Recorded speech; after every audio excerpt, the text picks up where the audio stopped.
When I started my Project Pan challenge 5 years ago, here's what I didn't expect. I didn't expect that I'd still be using up my cosmetics hoard 5 years later. I didn't expect I'd find an audience of people who are just as invested in this journey as I am. And I didn't expect that my entire mindset around makeup, money, and overall consumerism would do a complete 180. And yet, here we are. Hey friends, it's me, Amy Rebecca, your internet bestie for all things personal development, intentional living, and dream chasing, as well as self-appointed leader of the Trash Appreciation Society. And if you're new here and you're like, trash appreciation?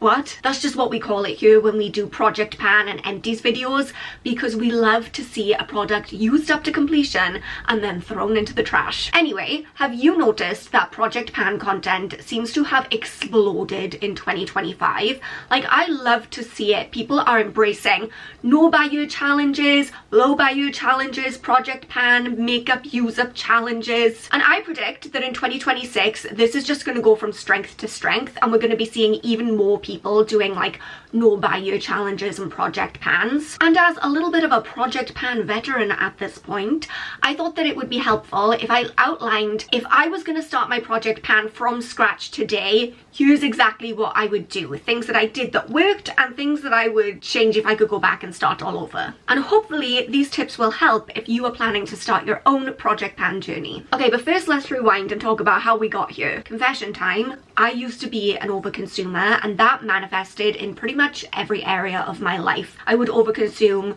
clothes, books, accessories, knickknacks, anything that I could scan through a till and buy, I would overconsume. I really bought into that lie that we're fed, that you can buy contentment, that you can purchase enough stuff and it will make you feel fulfilled, that happiness can somehow be purchased in the form of a fancy candle from TK Maxx. And that, friends, that is just not true. I was exceptionally overwhelmed. I mean, I am someone who is, I live a very chaotic life in general. I'm very easily stressed and overwhelmed.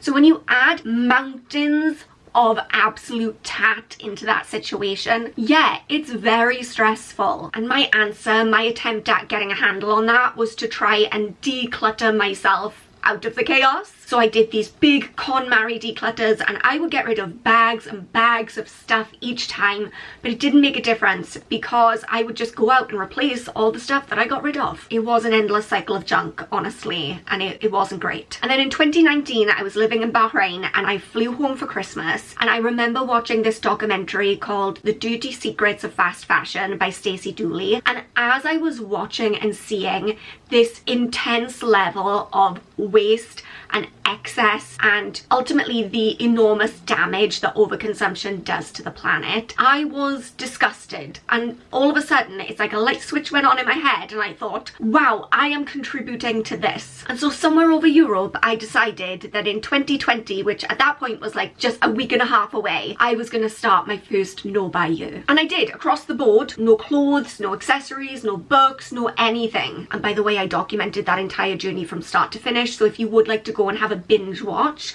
of what that no buy year looked like, I will leave the playlist down in the description box. But even though my no buy year was for all things, probably the biggest aspect was cosmetics, because I had so many products. It was like a doomsday beauty bunker. Like, girl, if the apocalypse had come around, have no fear, because I could have single-handedly kept all the survivors in glam for the next 12 years. And yet, when I started what I termed my big makeup use up challenge, I had it in my head that I would be able to use all of this up by the end of the year. Actually, I thought that I'd be able to use it up within 6 months. And spoiler alert, I couldn't. And so if I could start my Project Pan and my big makeup use up challenge from the beginning, here's how I would do it and some things that I would do differently. First, I would start with a major declutter. So when I first realized how excessive and, shall we say, unhinged my cosmetics collection was, I was overwhelmed with a sense of guilt and shame. And I convinced myself that I couldn't throw any of those products away because it would just make the whole situation that much more wasteful. And so I told myself that I needed to use up every drop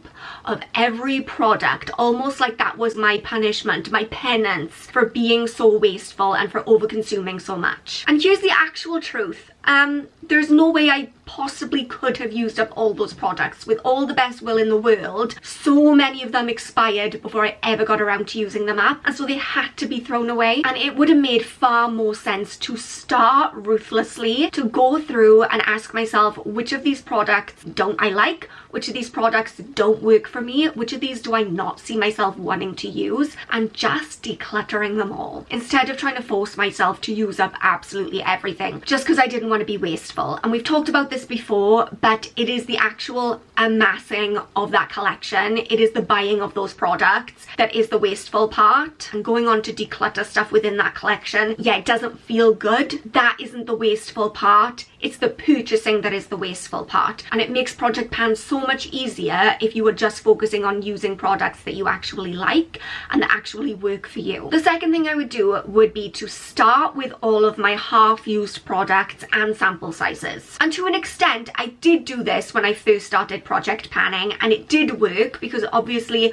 when the aim is to use up as much stuff as possible, you want to start with products that have the least amount in them. And then once you've used up the almost empty foundation, go to the one that's half full, then go to the one that's got a little bit more. Kind of like the debt snowball method, but for project panning. That way you can use things up very quickly because they're already almost used. And that's why within my first few months of my big makeup use up challenge, I was flying through products. But when that happened and I started to notice that I was using up a lot of stuff, it kind of triggered something in me that I didn't know was there. And I found myself not wanting to use my favorite products or the products that I really liked because I didn't want to use them up. I didn't want to not have them. It sounds silly, but there was like a strange comfort in knowing that my favorite makeup products were there. Even if there were just a few drops left, just a couple of uses, I would hold on to that and try and use up everything else first so that I could hold my favorite back. Like, I'll save the good stuff and work through everything that I don't really like first. Really ass backwards way of doing things. But looking back, I can see that that was really rooted in kind of like a lack mentality, a fear of not having enough. And, you know, a little bit hoarding. If I could go back, I would tell myself, it's not that deep. These things are meant to be used. If you like something, use it. And then if you want to repurchase it, you can go repurchase it. That's okay. So yeah, that mindset shift definitely would have helped me from like trying to hang on to things in the beginning, and not being so afraid to like use stuff up and cycle it out to my collection. Something else I do differently is to keep a detailed inventory right from the very beginning. I am a numbers girly, okay? I love to see progress. I love to be able to like quantify things. It brings me a lot of weird joy. I don't know, I'm a nerd. So I did from the very beginning keep a record of everything I had. I took the back of a notebook that I found in my bedroom and I did tally charts. Let me express to you, I had multiple hundreds of items and I was recording all of this with tally charts. I mean, that's just no way to keep tabs on that many products. It's just, what was I thinking? It wasn't very long before I transferred all of that information into a spreadsheet, and then as time went on, I improved upon that spreadsheet so that I could keep track of different types of data. Again, I am a nerd. Now I can very easily see which categories are shrinking year on year, which categories I still need to hone in on and make sure that I am really trying to use those products up, as well as helping me decide what I'm going to bring into my project pan. Because what I typically do is that I'll look up and see which products I still have a lot of, and then I'll bring some of those into the project pan so that I can make sure that I'm actively trying to use more of those up. It helps me like make informed choices. I can do pretty graphs. It brings me a lot of weird joy. It is also worth mentioning that if you are planning on starting like a big makeup use up challenge / project pan type situation, you can download my spreadsheet. I have it linked in the description box, and it will help you track the whole of your makeup inventory, which you can compare year on year. You can also track your project pan, and there's space in there to keep tabs on everything that you use up, as well as the value of all of those items, which I find very interesting. So yeah, I feel really good about the data that I am tracking now.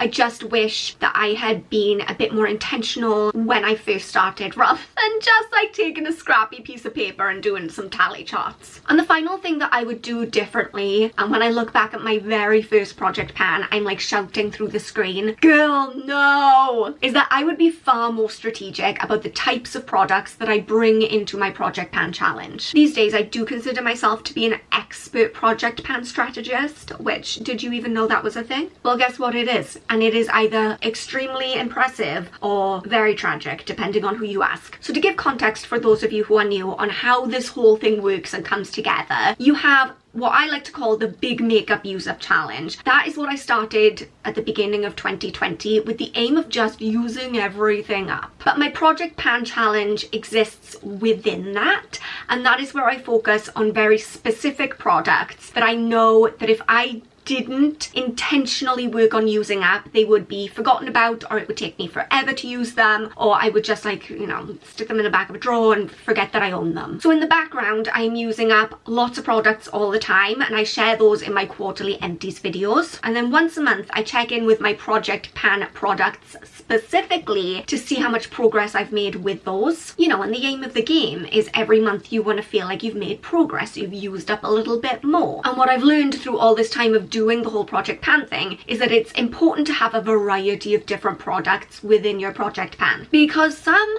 products take forever to use up. The progress is mind-numbingly slow. Month on month, it doesn't feel like you've made any progress at all. It's like banging your head against a wall, and it feels very disheartening when you have a bunch of products that are moving along at a snail's pace. Take powder products. I'm looking at you, NYX Baked Blush, that's been hanging on for the last 2 years and we still haven't hit pan. They just take forever. So if you had a bunch of powder products all in one project pan, that's going to feel very frustrating, because month on month it feels like you're making no progress at all. So the key that I found is to bring in little small wins. So at the moment, yes, I have 2 very annoying powder products that are taking forever, but then I also bring in little quick wins. Like recently I've been using these tiny little soap bars that I can use up in a matter of a few weeks, so that I'm getting through and I'm getting this little rush of dopamine, like look at me using things up, a little sense of pride in my trash, while also working on more long-term products alongside of those. So it's just good to have a mixture, because let me tell you, when I did my first ever project pan, I had 3 lipsticks. I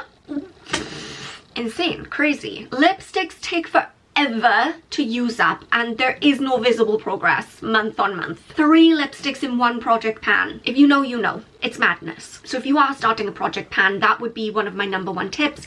Mix it up, make sure that you've got a selection of products, some that are going to be like a slow burn, and then some quick wins as well to help you feel motivated. Ultimately, project pan changed my life, and I know that sounds melodramatic, I know it sounds ridiculous, I know we are literally talking about cosmetics trash, but it's true. I now have a completely different relationship with stuff, with shopping, with my money, and with consumerism in general. My life is better for taking on this challenge, because the less stuff I have, the more space I have, the freer I feel, the calmer I am, the less overwhelmed. So if you are considering starting a project pan challenge, I highly recommend it, and I hope that some of these reflections that I've shared today will help you in building like your foundation for that. And if you are interested in this kind of content, project pans, empties videos, as well as commentary videos about overconsumption and what it means to live a more conscious, intentional lifestyle, hit subscribe. You won't regret it, I promise you. And if you do, guess what? You can always unsubscribe, but you won't. I promise you won't. I'm setting myself the enormous and probably unrealistic goal of hitting 30,000 subscribers in 2026. I don't even know, but we're gonna try, and please be part of that. One last thing, if you are on a project pan journey, I would love to know what is one thing that you would do differently if you were going to start again. Thank you so much for watching. Please remember that you are enough just as you are. I love you so much,